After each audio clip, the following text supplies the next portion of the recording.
Easy quick tomato rasam ಮನೆಯಲ್ಲಿ ಮಾಡಿಕೊಂಡು ರುಚಿಯಾಗಿ ಮಾಡಿಕೊಂಡು ತಿನ್ಬಹುದು. ಹೇಗ್ ಮಾಡೋದಂತ ನೋಡೋಣವಾ? ಎಲ್ಲರಿಗೂ ನಮಸ್ಕಾರ, ನಾನು Shweta. Welcome back to another healthy recipe. ಇನ್ನು ನನ್ನ ಚಾನಲ್ ಅಲ್ಲಿ ಇದೇ ತರ ಸಿಂಪಲ್ ಹಾಗೆ ಎಲಿಗೆಂಟ್ ಆಗಿರುವಂತ ರೆಸಿಪಿ, ಇನ್ನು ಹಳೆ ಕಾಲದಲ್ಲಿ ಹೇಗೆ ಎಣ್ಣೆನ ಬಳಸದೆ ಮಾಡ್ತಾರೆ ನೋಡಿ ಸಾಂಬಾರ್, ಅದೇ ತರದ ಸಾಂಬಾರ್ ರೆಸಿಪಿಗಳು ನನ್ನ ಚಾನಲ್ ಅಲ್ಲಿ ಹಾಕಿದೀನಿ. ದಯವಿಟ್ಟು ನೋಡಿ, ನೀವು ಕೂಡ ಟ್ರೈ ಮಾಡಿ, ನಿಮ್ಗೂ ಕೂಡ ಯೂಸ್ಫುಲ್ ಆಗತ್ತೆ.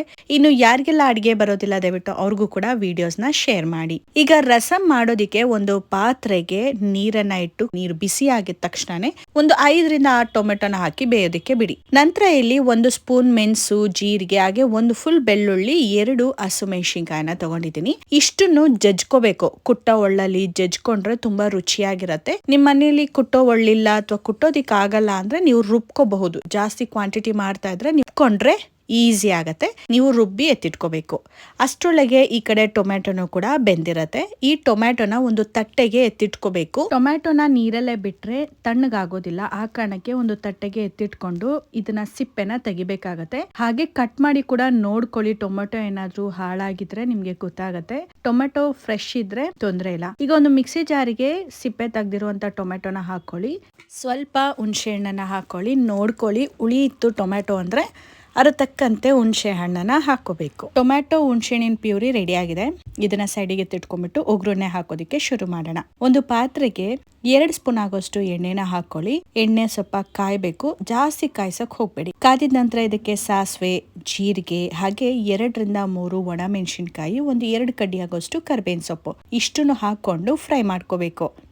ಒಣ ಮೆಣಸಿನ್ಕಾಯಿ ಸ್ವಲ್ಪ ಕ್ರಿಸ್ಪಿ ಆಗ್ಬೇಕು, ಅಲ್ಲಿವರೆಗೂ ಫ್ರೈ ಮಾಡ್ಕೊಳ್ಳಿ. ಇನ್ನು ನಾವು ಬೆಳ್ಳುಳ್ಳಿ ಹಾಗೆ ಬೇರೆ ಬೇರೆ ಐಟಮ್ ನ ಕುಟ್ಟಿಟ್ಕೊಂಡಿದ್ವಿ ಅಲ್ವಾ, ಇದನ್ನು ಕೂಡ ಹಾಕೊಂಡು ಸ್ವಲ್ಪ ಹಸಿ ಸ್ಮೆಲ್ ಹೋಗೋವರೆಗೂ ಕೂಡ ಲೋ ಫ್ಲೇಮ್ ಅಲ್ಲಿ ಇಟ್ಕೊಂಡೆ ಹುರ್ಕೋಬೇಕು. ನಂತರ ನಾವು ಟೊಮ್ಯಾಟೊ, ಹುಣಸೆ ಹಣ್ಣನ್ನ ರುಬ್ಬಿಟ್ಕೊಂಡಿದ್ವಲ್ಲ, ಆ ಪ್ಯೂರಿನೂ ಕೂಡ ಹಾಕೊಂಡು ಸ್ವಲ್ಪ ಹಸಿ ಸ್ಮೆಲ್ ಹೋಗೋವರೆಗೂ ಕೂಡ ಕೈ ಆಡ್ಕೋಬೇಕಾಗತ್ತೆ. ರಸಂ ಯಾವ ಕನ್ಸಿಸ್ಟೆನ್ಸಿ ಬೇಕು ಅದ್ರ ತಕ್ಕಂತೆ ನೀರನ್ನ ಹಾಕೋಬೇಕಾಗತ್ತೆ. ನಾನಿಲ್ಲಿ 1.5 ಲೀಟರ್ ಆಗೋಷ್ಟು ನೀರನ್ನ ಹಾಕೊಂಡಿದ್ದೀನಿ. ಯೂಶುವಲ್ ಆಗಿ ಈ ಹಸಿ ಸ್ಮೆಲ್ ಹೋದ್ಮೇಲೆ ನೀರ್ನ ಹಾಕೊಂಡ್ರೆ ರಸಂ ತುಂಬಾ ರುಚಿಯಾಗಿ ಬರುತ್ತೆ. ನಾವು ಏನಾದ್ರೂ ಟೊಮ್ಯಾಟೊ ಪ್ಯೂರಿ ಅಥವಾ ಈ ಕುಟ್ಟಿರೋ ಅಂತ ಐಟಮ್ನೆಲ್ಲ ಹಾಕಿದ ತಕ್ಷಣ ನೀರ್ ಹಾಕ್ಬಿಟ್ರೆ ರಸಂ ಸ್ವಲ್ಪ ಹಸಿ ಸ್ಮೆಲ್, ಹಾಗೆ ಏನೋ ಒಂದು ಇನ್ಕಂಪ್ಲೀಟ್ ಫೀಲ್ ಬರುತ್ತೆ. ಆ ಕಾರಣಕ್ಕೆ ನೀವು ಎಲ್ಲಾ ಪದಾರ್ಥ ಹಾಕಿ ಹಸಿ ಸ್ಮೆಲ್ ಹೋಗೋವರೆಗೂ ಹುರಿದು ನಂತರ ನೀವು ಅದಕ್ಕೆ ಬೇಕಾಗಿರೋಷ್ಟು ನೀರನ್ನ ಹಾಕಿ ಕಲಸ್ಬೇಕು. ಈಗ ಕೈಯಾಡಿದ ನಂತರ ಒಂದ್ ಸ್ವಲ್ಪ ಬಿಸಿ ಆಗ್ಬೇಕು ನೀರು, ಅಲ್ಲಿವರೆಗೂ ವೇಟ್ ಮಾಡಿ. ನಂತರ ಇದಕ್ಕೆ ಚಿಟಿಕೆ ಅಷ್ಟು ಅರಿಶಿಣ ಹಾಗೆ ಸ್ವಲ್ಪ ಖಾರದ ಪುಡಿನ ಹಾಕ್ಬೇಕಾಗತ್ತೆ. ನಾವಿಲ್ಲಿ ಹಸಿಮೆಣಸಿನಕಾಯಿ 2 ಬಳಸಿದೀವಿ, ಇನ್ನು ಮೆಣಸನ್ನ ಬಳಸಿದೀವಿ. ಅದಕ್ಕೂ ಮೀರಿದ ಸ್ವಲ್ಪ ಟೇಸ್ಟಿಯಾಗಿ ಖಾರ ಬೇಕು ಅಂದ್ರೆ ನಾವಿಲ್ಲಿ ಖಾರದ ಪುಡಿನ ಹಾಕೊಂಡ್ರೆ ಒಂದೊಳ್ಳೆ ಘಮ, ಕಲರ್ ಸಿಗುತ್ತೆ. ಕಲರ್ ಬೇಕು ಅಂದ್ರೆ ಕಾಶ್ಮೀರ್ ಚಿಲ್ಲಿ ಪೌಡರ್ನ ಹಾಕೊಂಡ್ರು ಕೂಡ ಎದ್ದು ಕಾಣುತ್ತೆ. ಇದ್ರ ಜೊತೆಗೆ ಸ್ವಲ್ಪ ರುಚಿಗೆ ತಕ್ಕಷ್ಟು ಉಪ್ಪನ್ನ ಹಾಕಿ ಕುದಿಯೋದಿಕ್ಕೆ ಬಿಡಬೇಕು. ಯೂಶುವಲ್ ಆಗಿ ಲಿಡ್ ನ ಕ್ಲೋಸ್ ಮಾಡಿ ಕುದಿಯೋದಿಕ್ಕೆ ಇಡಬೇಕಾಗತ್ತೆ. ಈ ತರ ಓಪನ್ ಬಾಟಲ್ ನಾವು ಕುದಿಯೋದಿಕ್ಕೆ ಇಟ್ರೆ ಜಾಸ್ತಿ ಗ್ಯಾಸ್ ಕನ್ಸ್ಯೂಮ್ ಆಗತ್ತೆ. ಲಿಡ್ ನ ಕ್ಲೋಸ್ ಮಾಡ್ಕೊಂಡೇ ಕುದಿಸಿ. ಯಾವುದೇ ಅಡಿಗೆ ಮಾಡಿದ್ರು ಕೂಡ ಲೋ ಫ್ಲೇಮ್ ಅಲ್ಲೇ ನೀವು ಅಡಿಗೆ ಮಾಡಿ, ಲಿಡ್ ನ ಕ್ಲೋಸ್ ಮಾಡಿ ಕುದಿಯೋದಿಕ್ಕೆ ಇಡಿ. ಆವಾಗ ನಿಮ್ಗೆ ಗ್ಯಾಸ್ ಕೂಡ ಕನ್ಸ್ಯೂಮ್ ಕಡಿಮೆ ಆಗತ್ತೆ.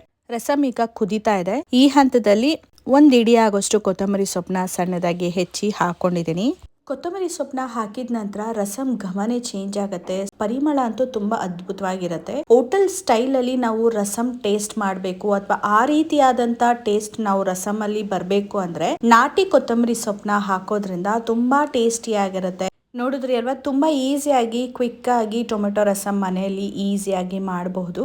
ನೀವು ಕೂಡ ಒಂದ್ಸತಿ ಮಾಡಿ ಹಾಗೆ ಕಮೆಂಟ್ ಬಾಕ್ಸ್ ಅಲ್ಲಿ ತಿಳಿಸಿ, ಓಕೆನಾ?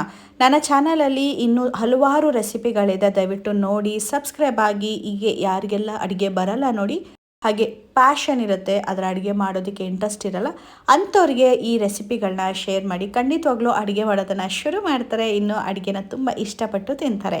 ನೆಕ್ಸ್ಟ್ ವಿಡಿಯೋದಲ್ಲಿ ಡಿಫ್ರೆಂಟ್ ಆದ ರೆಸಿಪಿ ಜೊತೆಗೆ ನಾನು ಸಿಗ್ತೀನಿ. ಅಲ್ಲಿವರೆಗೂ ಟೇಕ್ ಕೇರ್, ಬಾಯ್.